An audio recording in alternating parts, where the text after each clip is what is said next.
গাজায় শান্তি আলোচনার তোড়জোড়ের মধ্যেই ইসরায়েলের দিকে ধেয়ে গেল ব্যালিস্টিক ক্ষেপণাস্ত্র। ইসরায়েলের প্রতিরক্ষা বাহিনী বলছে ক্ষেপণাস্ত্রটি ইয়েমেনের ইরান সমর্থিত সশস্ত্র বিদ্রোহী গোষ্ঠী নিক্ষেপ করেছে।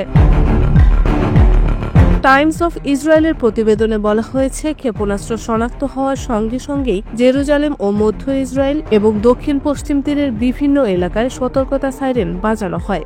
আইডিএফ ঘোষণা করেছে ক্ষেপণাস্ত্রটি আকাশে সফলভাবে প্রতিহত করা হয়েছে। এই ঘটনার ফলে কোনো হতাহতের খবর এখনো পাওয়া যায়নি। আইডিএফের তথ্য অনুযায়ী গত 18 মার্চ থেকে ইয়েমেনের সশস্ত্র বিদ্রোহীরা ইসরায়েল লক্ষ্য করে মোট 91টি ব্যালিস্টিক ক্ষেপণাস্ত্র ছুড়েছে। একই সময়ে তারা 41টির বেশি ড্রোন নিক্ষেপ করেছে। এছাড়া 2025 সালের জানুয়ারিতে ইসরায়েল হামাসের 6 সপ্তাহের যুদ্ধবিরতির আগেও বিদ্রোহীরা 40টিরও বেশি ব্যালিস্টিক, 1000টির বেশি ড্রোন এবং ক্রুজ মিসাইল ব্যবহার করেছিল। গত মাসের শেষ দিকে ইয়েমেন থেকে ছোড়া ক্ষেপণাস্ত্রের কারণে মধ্য ও দক্ষিণ পশ্চিম ইসরায়েলের বিভিন্ন এলাকায় সাইরেন বাজাতে বাধ্য হয় কর্তৃপক্ষ।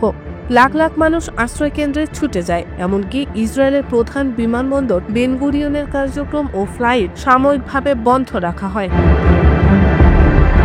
ইয়েমেনি হামলার মধ্যে আকাশে কোনো ক্ষতি না হলেও পশ্চিম তীরের উত্তরাংশে সেনাদের মধ্যে একজন নিহত হন।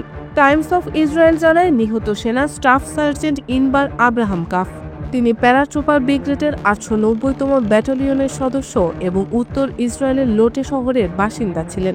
প্রাথমিক তদন্তে জানা যায়, এক ফিলিস্তিনি ট্রাক চালক হঠাৎ গতিবেগ বাড়িয়ে জংশনে অবস্থানরত ইসরায়েলি সেনাদের দিকে ধেয়ে আসে এবং কাফকে ধাক্কা মারে। এরপর ট্রাকটি আরেকটি গাড়ির সঙ্গে সংঘর্ষে লিপ্ত হয়। সেনারা চালকের দিকে গুলি চালায়, কিন্তু কাফ নিজের সহযোদ্ধাদের গুলিতে মাথায় গুলিবিদ্ধ হন। গুরুতর আহত অবস্থায় তাকে আরেক সেনার সহযোগিতায় হাসপাতালে নেওয়া হয়। সেখানে চিকিৎসাধীন অবস্থায় তিনি মারা যান। হামলাকারীর পরিচয় প্রকাশ করেছে আইডিএফ। তিনি নাবলুস শহরের বাসিন্দা। ঘটনার পর নাবলুস শহর এবং আশেপাশের গ্রামগুলোর প্রবেশপথ বন্ধ করে দেয় সেনারা। ফিলিস্তিনি গণমাধ্যম জানায়, ক্যালকোলিয়া শহর এবং নাবলুসের সঙ্গে রুট 5 সংযুক্ত সব গ্রামে অবরোধ আরোপ করা হয়েছে। হামাস ঘটনায় স্বাগত জানালেও দায় স্বীকার করেনি। এর আগে জর্ডান সীমান্তের এলএনবি ব্রিজ ক্রসিংয়ে হামলায় 2 জন ইসরায়েলি সেনা নিহত হন। সেই ঘটনায় হামলাকারী ছিলেন একজন ট্রাক চালক, যিনি গাজা উপত্যকার দিকে মানবিক সহায়তা বহন করেছিলেন বলে দাবি করে ইসরায়েল। এই ঘটনা মার্কিন মধ্যস্থতায় শান্তি আলোচনার উপর প্রভাব ফেলতে পারে। আক্রমণ ও প্রতিহতের এই ধারা ইসরায়েল হামাস সংঘাতকে আরও জটিল করে তুলছে।